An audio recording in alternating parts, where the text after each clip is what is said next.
ร่องแม่ทัพภาคที่2ก็ได้เยี่ยมให้กำลังใจกำลังพลที่ปฏิบัติหน้าที่บนภูมะเขือครับ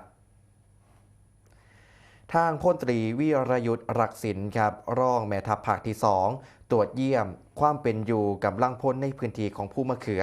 หลังในโลกออนไลน์นะครับได้มีการแซ่สะพัดบอกว่าทหารนี่ได้กินแต่มะมีกึ่งสำเร็จรูปปลากระป๋องและก็มีฝนตกหนักในทุกๆมื้อ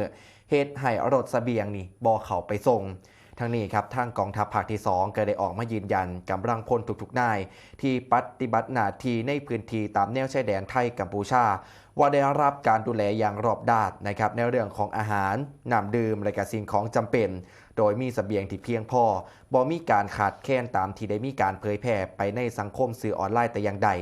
แม้ว่าเส้นทางบางจุดนะครับสิเกิดความยากลำบากเนื่องจากฝนตกหนักกระตามเพราะว่าสิบ่มีการถอดทิ้งภัยไว้ข้างหลังและก็กำลังพลทุกนายจะยังคงปฏิบัติหน้าที่ปกป้องประเทศชาติและกับประชาชนด้วยความมุ่งมั่นและก็อย่างเต็มกำลังครับ